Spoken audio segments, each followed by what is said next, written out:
Welcome again to everyone who's joining us for Finding Hope in People-Led Movements, a conversation. Barry is going to host today's conversation, so I'll let him introduce himself and Martin and Marija. But before then, just a few bits of housekeeping. Firstly, I wanted to just thank the H&S Davidson Trust, who've sponsored this webinar under their programme Reforming International Development. And the conversation is going to be in English, and it'll last about 35 minutes, but there will be a chance for questions at the end.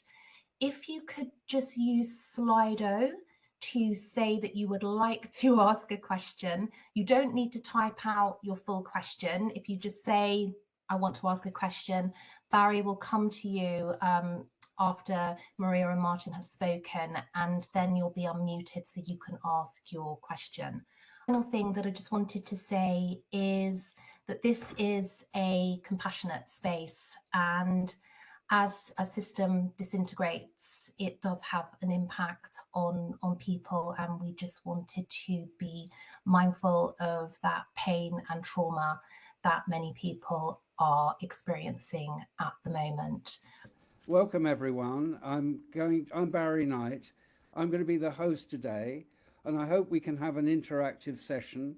The theme is very important because as we're seeing the collapse of international development, there's more and more focus on people-led movements, and today we have two people who have been in the forefront of building communities for many years and are activists in their own right. So I'm going to ask a few questions and then we'll bring in the audience. First of all, I'd like to turn to you, Marija. Perhaps you could tell us a little bit about who you are, where you are, what your kind of, you're an activist. Tell us a little bit about your organizing principles. Where's your ideology rest? And tell us a little bit about what's going on in Serbia. All of that. Okay. First of all, thank you for having me and for giving space to Serbia. It's not often present in international community and often not in a way that brings hope.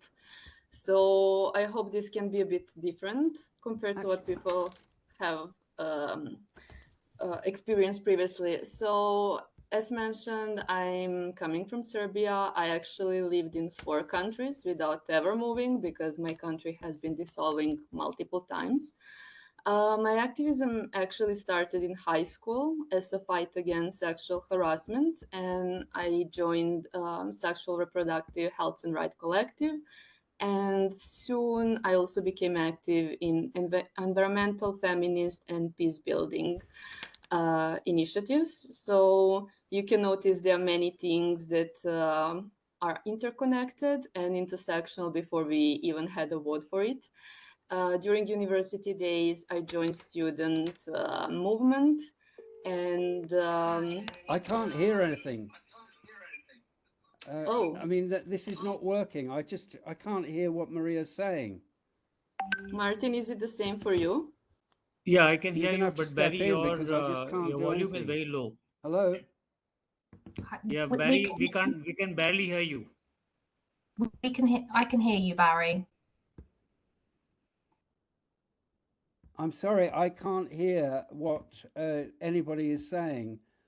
I mean, can you please fix this so that I can't hear the sound?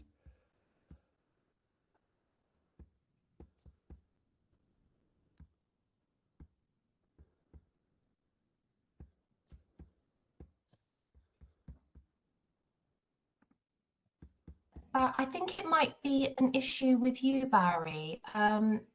Yeah, I guess they will just log back and hopefully it will be working. Yeah. Anyhow, this is happening. Could you continue?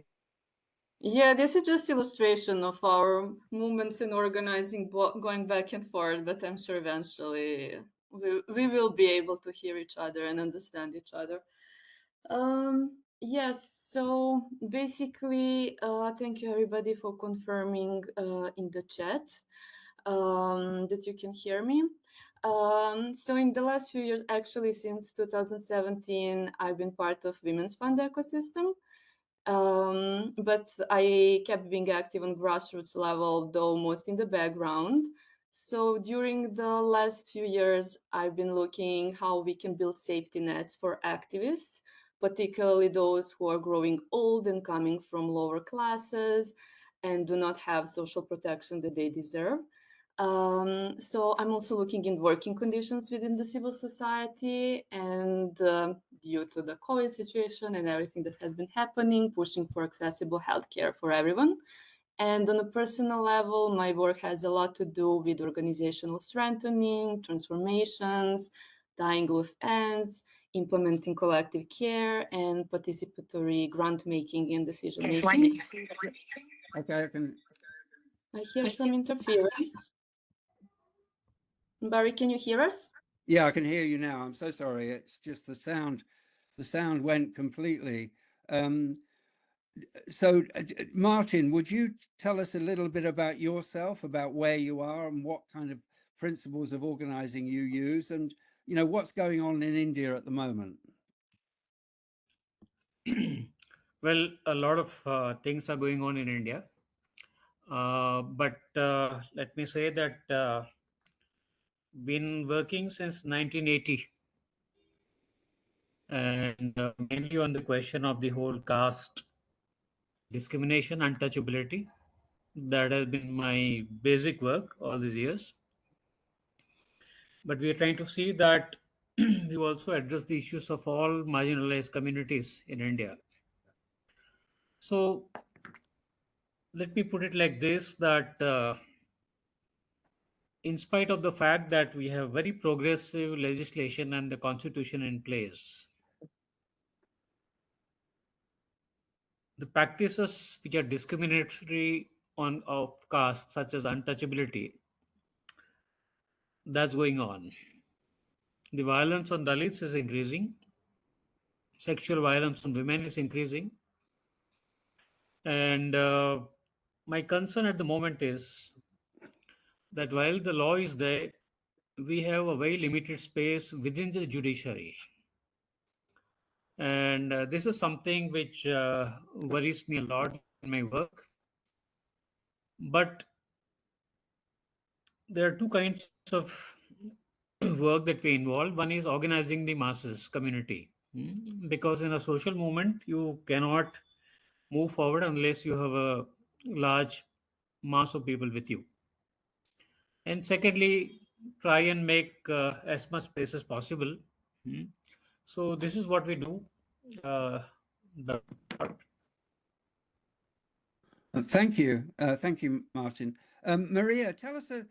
You didn't get a chance to talk about Serbia, so tell us briefly what's going on there. Yeah, thank you, Barry.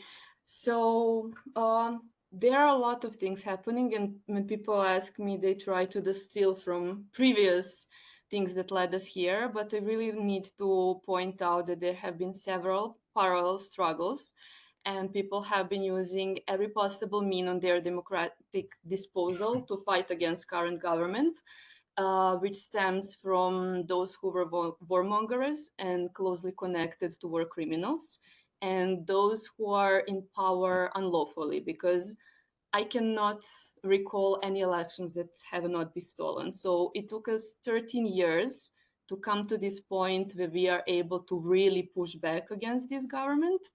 And also it took us from, 2006, I guess, of students organizing to come to the point where youth is leading the change. So what triggered it is that what's supposed to be renovated train station, part of it, canopy of that train station fell and killed 15 people. And it fell because of corruption, because money was misused and used for something else instead for proper work. And it triggered massive grief, but also anger among people. So people started occupying the streets and holding 15 minutes daily vigils for the victims and requesting institutions to work their job. Actually, all of it is led by students, and government started responding with violence. So students actually occupied their universities. Soon, many high schools also joined them, and government, of course, keep pushing and not doing their job. So people start joining the students, and for the first time ever, we have organizing of people across all social groups, all social strata coming together, like agricultural producers coming with their tractors to protect students who are being attacked on the street by government puppets, who are running into the mass by car, for example, or motorbikers coming to protect students on the street. There have been several massive gatherings across the main cities in Serbia. But what is also important is that even very small municipalities and villages are coming together. And now we are saying we never had such scale of mobilizing. And it is very important for the society that has been torn through wars and so many like socioeconomic and political divides. So this is really historical moment, particularly having in mind that we do not have, and to some extent also do not want, any support from abroad, because we do not want any international interference, given that Serbia has been historically a playground for all different imperialistic forces, just to mention US, China, Russia, but also European Union, that has been in very problematic political positioning because it wants lithium from Serbia for its so-called green transition and German car industry. And this is why they support current regime and are able to have a blind eye in violations of human rights. So basically people are on themselves, but the fact that people are leading and students are leading this, and it is not coordinated by one leader, one group, it is very decentralized, it is impossible to pacify such disorganization. So this is something that we have never seen, and we hope it will really change this regime. Yeah, thank you, Marija. That's very helpful. And you know, it seems that you don't need external money; you're doing it all from within. And I mean, turning to Martin, I remember 20 years ago, Martin, working with the Ford Foundation, where the Ford Foundation was able to give you an endowment. But now you aren't able to raise any external money from other countries, and you're relying on resources that you can build within India. And yet you wrote an article recently saying that you'd actually managed to double the volume of your work. That seems to be paradoxical. Actually, less money, more work. That's not a usual equation. Tell us a bit about that. Yeah, one of a big lesson which I've learned in all these years, Barry, is that unless and until there's a significant amount of insecurity on your head, you can't be creative. Yeah. And that's what we always have to be prepared, the uncertainty. Yeah.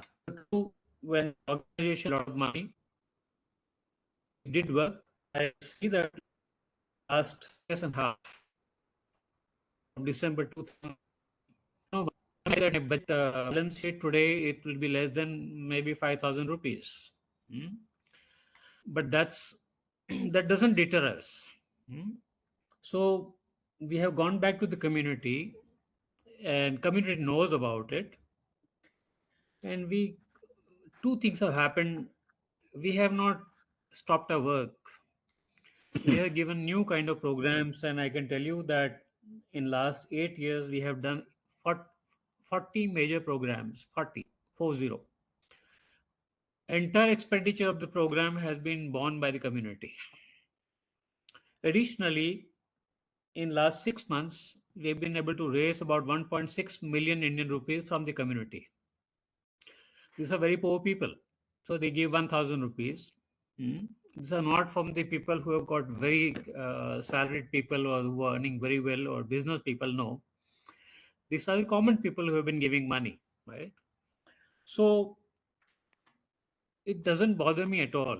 Yeah, it doesn't bother me at all. Yeah, I'm very peaceful, very content.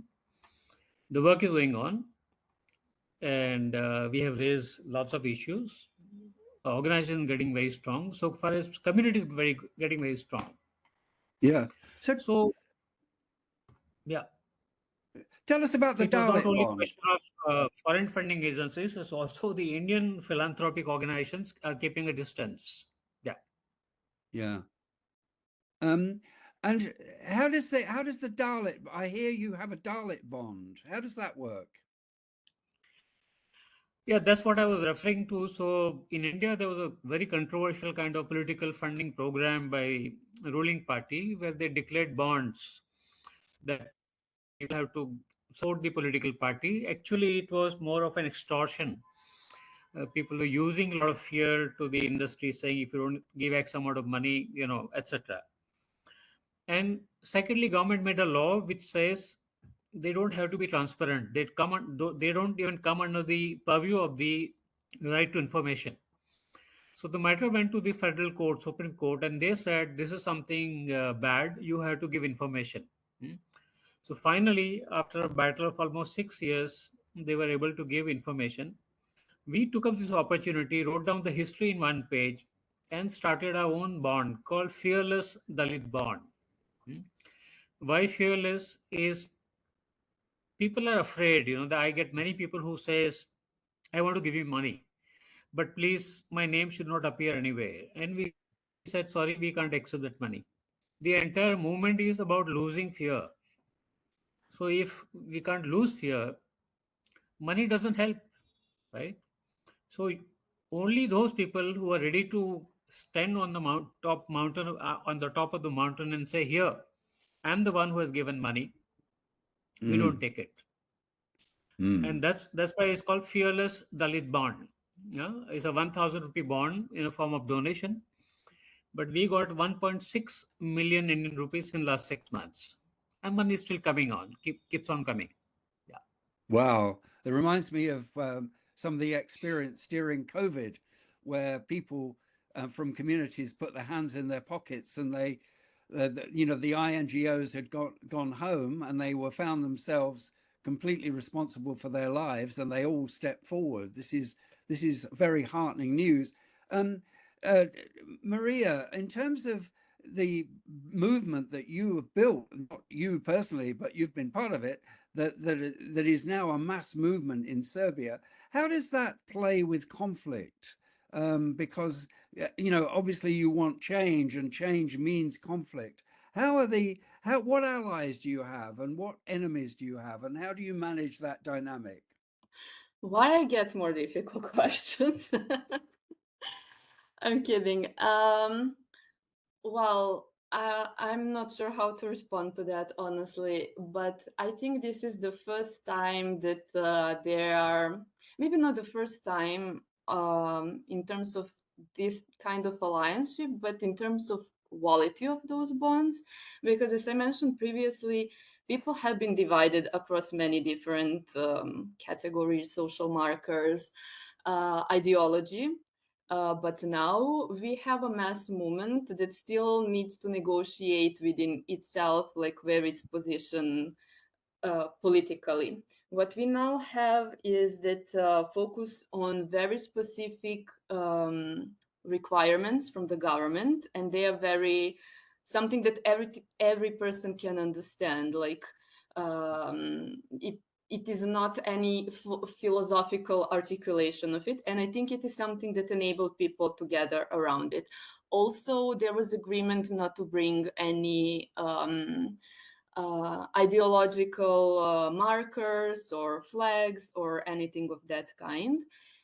To be honest, we are still negotiating around that, because from one thing, it is good because there has been this public distrust, I would say, in civil society, because we have been perceived, and even though I think of myself as activist, I'm also part of civil society and NGOs, and we have been treated as, quote, foreign mercenaries and domestic traitors. And it is something that right wing successfully managed to instill into the broader public, and we yet need to deal with that. But now people are gathering around same enemy, which is the government and this regime that works against people, that destroys our resources, that is selling our land, and that is sacrificing our people and does not care. And also do not allowing our institutions to work. But what we also need to negotiate is how to open space for people who have less privileges. So, for example, now we are not really quite sure how it would play out if you bring like a rainbow flag in the crowd. So even though there have been some statements from the students protecting some of their queer colleagues who have been attacked by the regime, I would say that it is not like necessarily everybody's standing point, and that not everybody are aware about different people with different privileges and different obstacles in this society. And we really need to make space for this. Now we are also negotiating how we are using language, like is it gender sensitive, how we are referring to our past. So many things are now like work in progress and can make divisions within people. But I guess this is the work that we need to do. Yeah. So you're aiming for a broad-based coalition of inclusive of many different kinds of people, and that will take some time to build. But it is a different model, and rather than splitting as often happens within civil society, that's very powerful. Thank you, Martin. How about you and conflict? I mean, how does the government feel about this movement that you're building? Well, the other day I was with a friend who is he was one of the very top ranking banker in India. And I was telling him that, we were getting funds from a local philanthropy business house in India, and a minister from the central government called directly to the board members, saying this organization should not be funded. I came to know from other sources, and I was telling him, but he stopped me and told me that, Martin, there's another way to look at it. What kind of work are you doing that central cabinet minister has to call personally? Yeah. So what kind of impact you have been able to create in your country, and I think that's very significant, right? So we have been able to raise some issues where even the opposition parties are failing at times to raise such issues, right? Now, are you surprised? There's a question I would ask to myself. No, because that's the job of the government. It's a very rare kind of thing that government in so-called democratic setup, they will worry about the common people and the poor people. Because, I mean, to win election, they need money from the rich and the organized masses, right? So their interests have to be served first. This is not their priority. So this is the reality which I think we have to accept, right? So I may not, or my organization may not do a direct political action, but political education is a very important program that any social movement has to take to educate masses as to what's your position in this society, right? That's a fundamental work, right? So, government, yes, see, we have challenged the government decision of cancelling our FCRA license. It's 8 years. What they are supposed to do within a month since the petition has been filed, they should be able to file a rejoinder and affidavit against our reply. Irrespective of a lot of even rebukes from the court, the government has not been able to file a rejoinder and affidavit. 8 years, because they got nothing to say. They have no proof. They are coming now with a formula. Let's compromise. We allow you to reapply. I said, I don't want your FCRA. I only need an answer to the charges that you had leveled, that you are an anti-national organization. I want to know what proof you have, right? That question of my own dignity and dignity of my community, right? So what's saying she that has caught her attention, how lives of people are driven by fear. They can't speak up. Yes. And if you lose your ability and your freedom to speak and express yourselves, to that extent, the society weakens. Right? So, but what we do on the other hand, we do a lot of work with the children so that from beginning they lose their fear. They have nothing to be afraid of. Right. So you have to have a vision of 30, 40 years before you, So I've been, there's a question we raised last year when we took out a big program in India on against untouchability. That large coin that we made, what we wrote there was the dream that we saw in 1947 of a free untouchability India. Will that dream be realized in 2047? Right. So you put the vision up, right, and stop worrying about the government. Let's worry about who we are, and I think that will definitely help us a lot. Yeah, and that way you defeat fear because you're saying the other is much less important. And I think just reflecting on this discussion with both of you, Marija and Martin, we need to think that 3/4 of the world, that 3 in every 4 people now live in a country where civil society is highly controlled and restricted. So we are not talking about unusual situations. We are talking about what is now the norm for people in communities working on civil society issues. And I mean, it's only 5 years ago that I did a workshop with Francophile foundations, grant makers in France, about the threats to Western Europe. And it seemed very remote to the people in the room. It does not seem very remote today. We are living in a changing world. And one of the questions I'd like to ask you, Marija, I mean, although you're a Serbian, you're very well known internationally, and you work internationally, have worked, for example, with Foundations for Peace.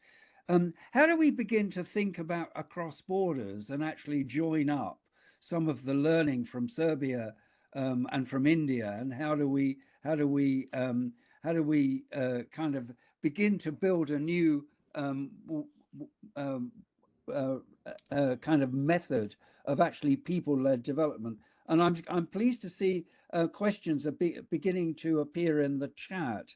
I've already got one from Sean Feenan. So after this particular round, I'm going to call on you, Sean, first. Other people, if you'd like to put up your name in the chat, then Alliance will unmute you and actually get you to speak directly to our panelists. But could I ask you briefly to say, how do we join stuff up? How do we join the dots up, Marija? Thank you, Barry. I think it is a critical question. And I think that we need to join dots both through time and to space, and not necessarily always have to invent something new. Honestly, I've been working in philanthropy and I'm fed up with innovation, because there have been so many proven things in our history, but our history is being revised and deleted.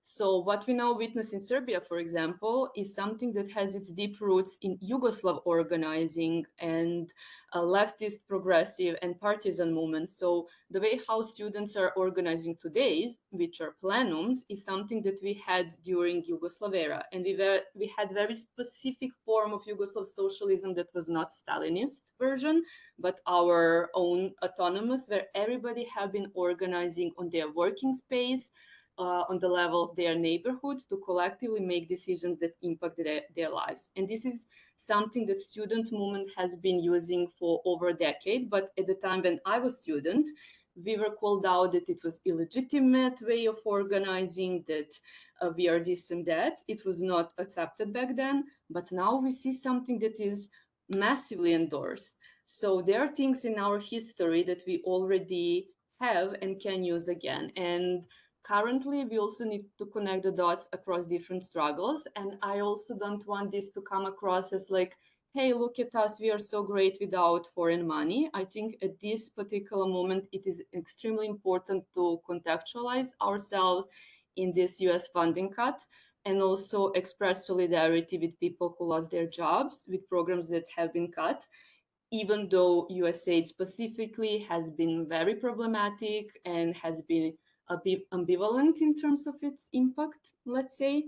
I think for us to respond this question, it is absolutely critical that we are able to embrace complexities and deal with ambivalent implications of international development and local organizing. None of it is perfect. All of it can be problematic, and we need to talk about it, I would say, in caring and constructive manner.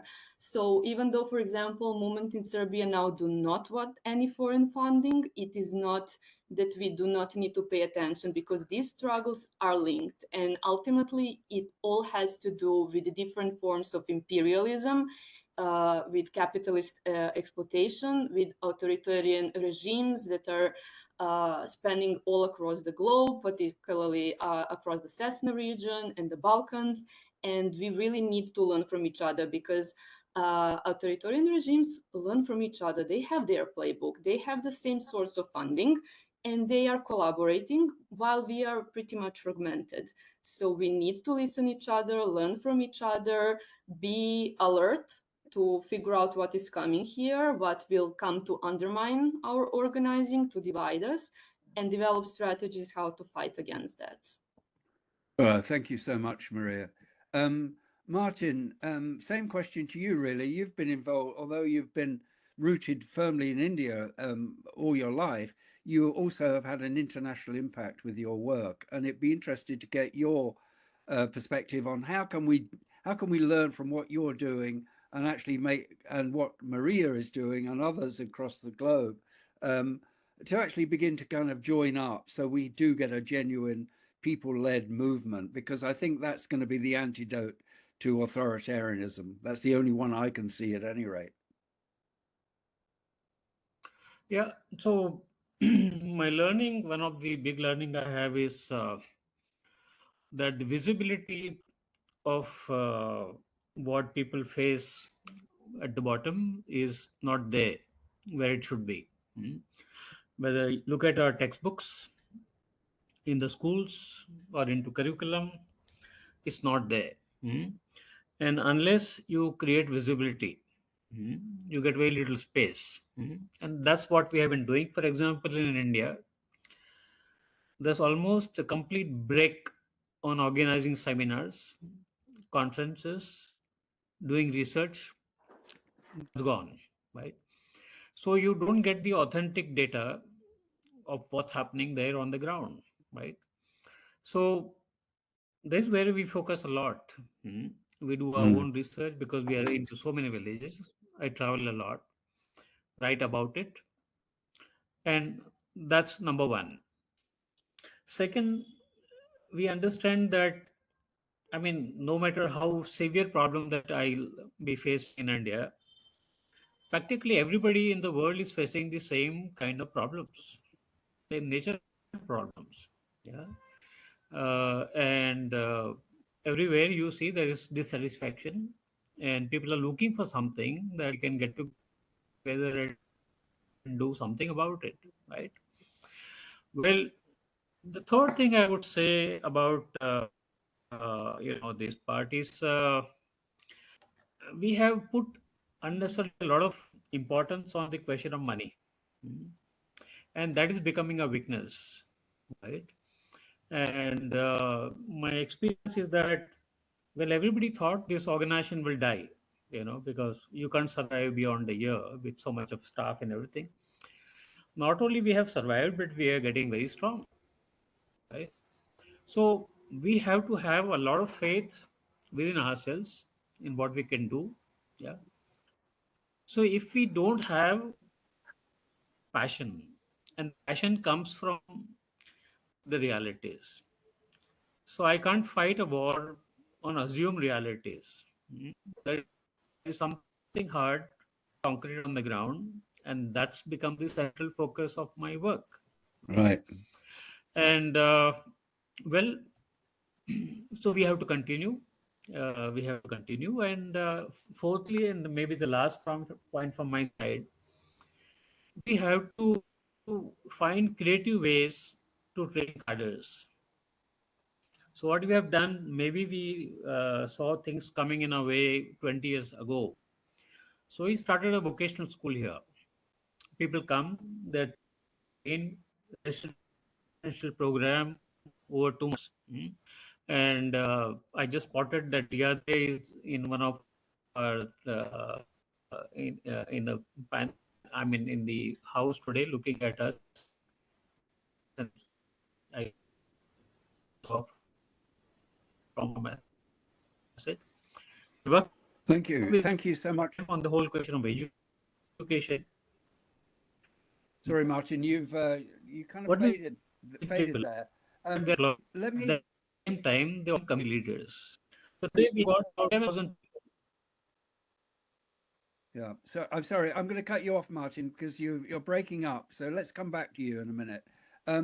One of the things which I think Jenny Hodgson and I wrote an article, I think last week, and where we were talking about actually the need for a new infrastructure that actually supports global movements of these kinds. And that's something that I think that we really seriously need to work on, because the current infrastructure, which is based largely around countries, doesn't do this international kind of learning so well. I think we really need to move on that. I'm gonna bring in a few people from the audience now. I'm going to start with Sean Feenan, and then I'm going to move to Deirdre. You've put your name in the chat. You're going to be unmuted first. Can we just have a few impressions? Then I think Hugh Davidson wanted to say something, but Sean first. Have you got a question or a comment that you'd like to make? Sean, I think you're from Ireland, aren't you? You've been working on peace issues there for a long time. Okay, can you hear me, Barry? Yes, I can. Okay, so first of all, thanks to Marija and Martin, and good to see you both again, and Barry for holding this event. Where I come from in Northern Ireland, in the UK and Ireland, we're not hearing about what's happening in Serbia. We're not hearing about what's happening with the Dalits in India. And that's no bad thing, that's no good thing, because as both speakers have said, they need to resolve the issues for themselves in their own context. But there will be a time when there's a need for international understanding of what's going on. And there will be a time when we and other countries that are emerging from conflict need to understand these very innovative things that are happening, both with the Dalit people and the foundation, but also in Serbia. So I'm very lucky because my wife is from Croatia and she throws me the information, particularly about Serbia. So I think I know a lot about Serbia, but actually we know very little. The biggest thing for me is that they are able to bring hundreds of thousands of people onto the streets every day in different towns all over the place. People are walking hundreds of miles to protest. I'm nearly finished. And what we have is we have a new leadership. In fact, there's no, Marija said it, there's no overall leadership. And that's a tactic so that the movement can't be attacked. So there's lots of things there that we can learn from. And Marija touched on some of them. It's not very easy to bring people together in that sort of collective because people come from opposing points of view, but they're focused on one issue. And I think that idea of focus, passion, building the mass is very important. But in the outside world, the success that you are having, and it is successful, even though you haven't achieved your final aim, we need to be hearing more about that. And I'm wondering how we can learn from what you are doing. Very long.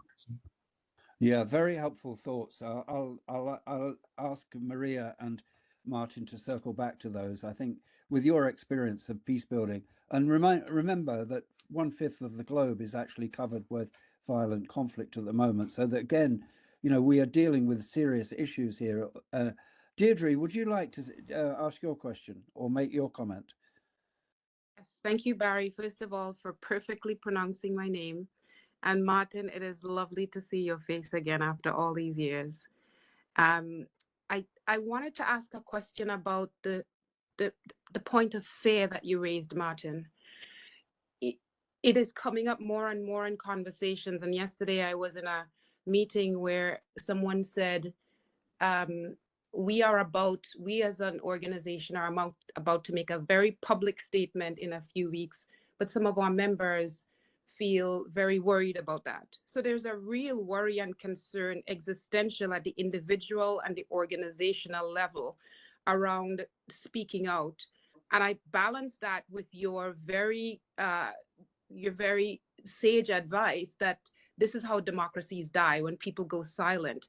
But I'm wondering, where's that line? How do we think about the way in which we balance this question of fear in a meaningful way? Because there are real existential threats to people around the question of speaking out and versus working anonymously. When is it okay to work in the shadows, and when must we speak out? So I wonder if you could say more on this question of fear and how we might see it in a more nuanced way rather than speaking or not speaking. Thank you. Great question, great comments. Thank you so much. That's really good. I'll leave that one for Marija and Martin to come back to. Hugh Davidson, you've got a question.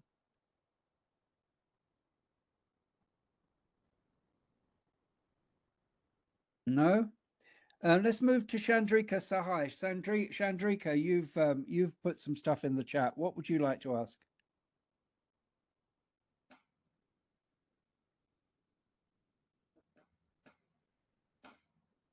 Oh, this is what it's like to be ghosted, isn't it?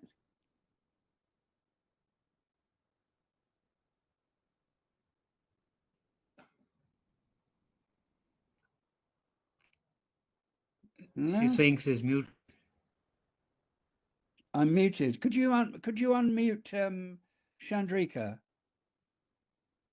Jody? I have. Can you speak again, Chandrika? You've been unmuted.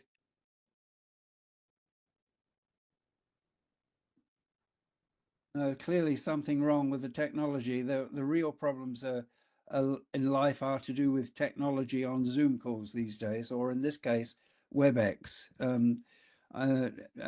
Would you like, in the absence of any other questions, would you like to respond, Marija, to what you've heard? Particularly, I think the point about Martin talked a lot about fear. Is that something that's in your?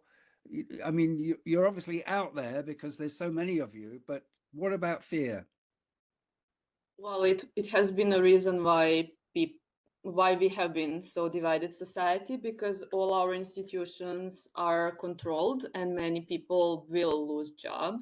Now, for example, we have a situation where educational workers have been in strike supporting students, and now they will not be paid. But they overcame their fear, and now students are calling for establishing solidarity funds for them. So I think coming out of fear generates more generosity and support. But in order to come to that stage, first of all, we need to have a kinder communication than what we usually have. So, for example, at the beginning of this protest, people were like, oh, should they stand up or should they stay in the silence? And then people were sending support, literally it's called support, to come to strike, to come to street, whatever. We support our professors to come in strike with us, for example. So it was not aggressive, it was slightly passive aggressive, to be honest, but there are different ways how we can communicate and call each other. And it really generated a lot of support, and people who have not been politically active or claim to be apolitical are now showing up in solidarity and bring what they have, like, I don't know, preparing bread or some small food to host the students who have been going on foot from different places to literally bring the news. And this leads me to a different question that Sean asked. I understand the fact that you do not hear, but what is most like terrifying is the fact that people in the same country do not have access to information, and that is what keeps us stalling in different political problems. So one solution that we have developed, actually students have developed here, is literally going by foot from different places across the country and meeting people and talking with them. And people greet them like liberators after Second World War, like scenes are the same. Everybody have been crying. All of us have been crying out of catharsis because we haven't been in touch with each other for 30 years. It's something so moving, and I now have goosebumps. So first of all is being in touch with people outside of our circles. And in terms of international community, I would always suggest look for local sources. And now, luckily, Google or whichever browser we are using can automatically translate. So don't look for what other people are talking about Serbia, but look for what local people are reporting about happening here. Look for local sources, look for social media while we still have it to some extent, while government does not shut out the internet, which is a realistic scenario. And most of all, be in touch with local peace builders. Those are people who are often neglected, but they are the local force that can connect the dots and be the focal point. So for international community, I think it is critical to look for local peace builders. Thank you. Barbara Noss, do you want to say anything? You're mentioned in dispatches in the chat quite a lot. If you'd like to, I'd love to have your contribution, because you've been in Zambia for many years and worked for an NGO, which you then completely transformed, and you've got almost a unique kind of position about seeing local issues, and also from from a European perspective, because my memory of you is you were originally from Austria. Would you like to comment, Barbara?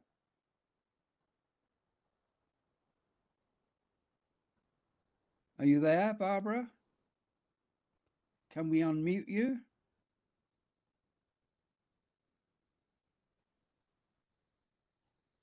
Hello. Not. Hello. Yeah. Can you hear me? Yeah, I can hear you. Yeah. Okay. Well, I mean, I have not been, well, the organization I managed was a local NGO, and movement building and working with local resources, I think, is something very difficult in a context when you come from a background of total donor dependency.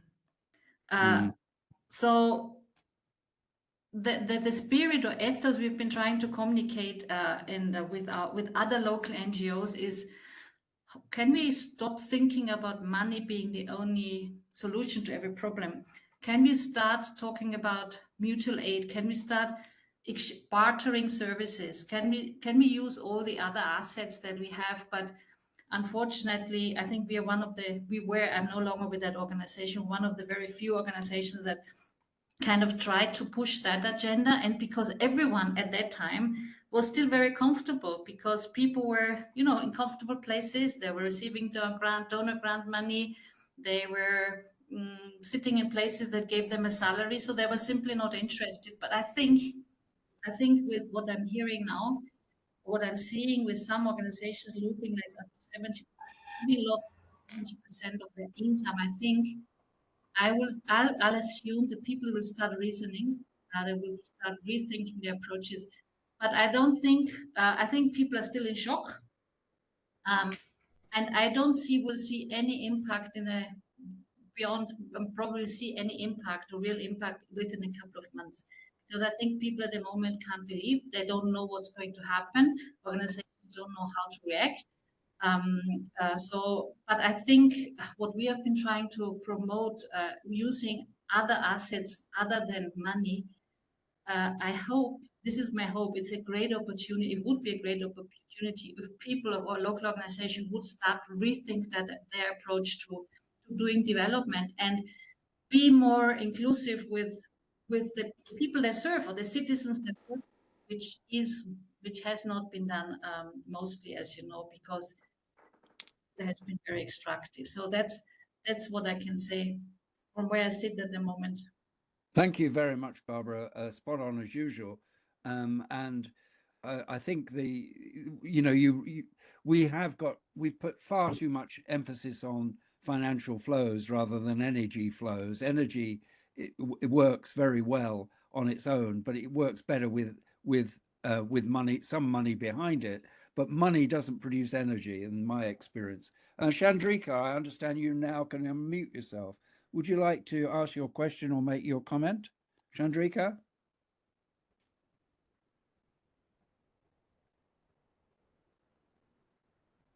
I'm looking at a note from. Could we unmute Chandrika, please, Jody?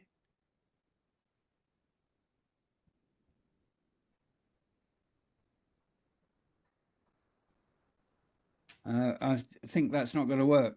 We're running low on time. The last kind of question is. Oh yeah, sorry, we can hear you now. Yeah. Okay, I'm so sorry that this hasn't been working well. I'm happy to come in now, especially because my question actually builds on Barbara's question. And, you know, I've really been moved by what Martin and Maria have been sharing and about how, what you just said yourself, Barry, about how civil society has been focusing so much on cash flow and not enough on energy flow. And now that we have this sort of disappearance of funding, that a lot of peace builders that I work with have been also affected by, but you know, most of them are like Martin and Maria, or in fact are Martin and Maria, and so they've been really channeling not just now with the disappearance of it, but for a long time, like their passion and why they do this work in the first place. And sort of in civil society language, they've been working with community assets and the real assets of the movement, right? But at the same time, so two questions. One is like, what lessons can you share about how philanthropy can, how civil society and actually even philanthropy can reconnect with their, you know, the fundamental why of why they came to this work, why they do this work, you know? Have we lost that vision, and how do we find it again? And the second question is, you know, is activists and peace builders and people who do this work on the ground, they also have lives and families, and they need to eat, and they need to be paid for their work.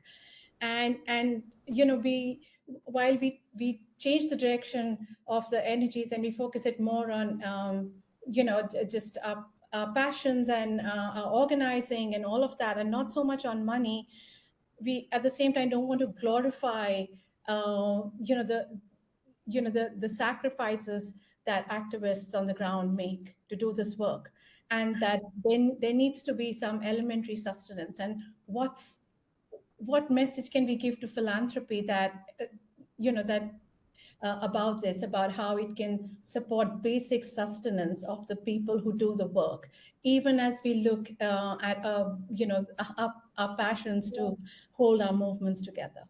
Thank you. Thank you. That's a very good question, Chandrika. How do we keep you guys going? Would you like to start, Martin? Yeah, I would say that I continue working because I have seen change coming. Yeah, if I had not seen the change, I wouldn't be working today. And two lessons I would like to say, you know, even the earlier questions on losing fear, that ultimately whether you want to be positive or negative, that's your choice. But my experience is that if we are positive, it gives us a lot of energy. And see, one way is definitely we have a lot of difficulty that has come our way, but the kind of people we have met, the kind of relationship that we have been able to build, that's a huge asset. You know, a political party person who met me last year said, when I go to the villages of our state, sometimes I don't find a party man of my own party, but I meet at least one person who is associated with you. You know, so we have to create a presence. And well, that's what I would say, that the kind of work we have been able to do, the kind of impact we have been able to create, that we must keep before us in our minds. Thank you. That's great. Maria, how about you? How do we keep you going?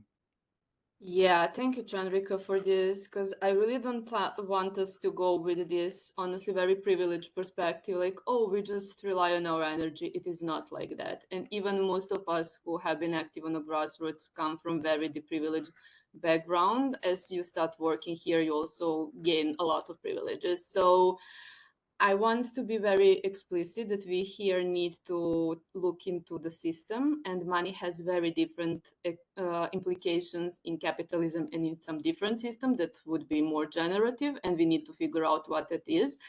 And also we need to be very clear how we move. Yes, I agree on donor dependency that creates harm, and that has been used as an instrument for different imperialistic flows and extraction and so on. But we also need to see philanthropy doing its own work and not asking activists to be like, oh, do your thing as you go. Yes, we are doing our things as we go, but philanthropy needs to repair harm. Philanthropy needs to look into itself and be honest where their money is coming from and how it's going back to the communities in a way that is not generative, that does not interfere into people's autonomy, that does not come with a shopping list, but rather sits as an equal partner and be like, okay, what do you need? How do you need? And also to be very aware of its privilege and how much space it takes, and to hold a bit back. So this is one thing, and it leads us to economic justice that unfortunately we did not have enough time to talk about. But I just want to let us all know that people who are working on the grassroots really do not have working rights, do not earn pension, do not have access to healthcare, and once they do not have privilege and are not healthy to be active, they are being left behind. And that's why we need to sustain our people. We do not have privilege to leave our people behind, to treat them as disposable, because right-wingers are doing far better work than we do in keep taking care of each other. So I really want us to think over that. And also, finally, to be very clear, what is the state of the role, and what is the role of the state, and what is the role of the civil society. And if you're talking about the state, we need to push for better public sector, not to support its dismantling and its commercialization. And we also need to be very supportive for civil society and for people from different backgrounds and disabilities and the privileges who are working the critical work on the ground and are being underpaid and not taken care of. So even though current movement in Serbia do not want any support, it needs to have this complementary approach, how it will in the future relate to philanthropy, and how in the future philanthropy will come back to Serbia and be like, okay, how we rebuild this society now. Thank you. I think what this session has done is it's shown that as the Bretton Woods system finally collapses after 80 years, 1944 to 2025, and the world order is shifting, we are going to see a lot of fallout. But it's wonderful that you guys actually are doing what you've always done, which is to build the power of local people. And we're going to need more of that. But this is not an excuse for saying, actually, these guys work for free or for cheap. We need to find a different economy. The old economy of international aid was actually a failure, and we need a new one.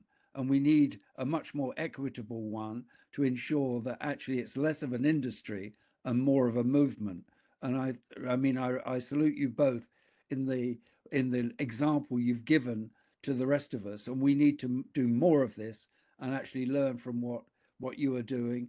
And we will be following this up through the Hugh and Sandra Davidson Trust program. Rebecca and I and others that are involved in that are committed to making the changes and supporting you while we do it. So thank you for today. I'm sorry about the internet glitches we've had on the route, but I hope that people have been able to get something, as I have, immense kind of pride in knowing you two, both as colleagues but also as friends. So thank you very much.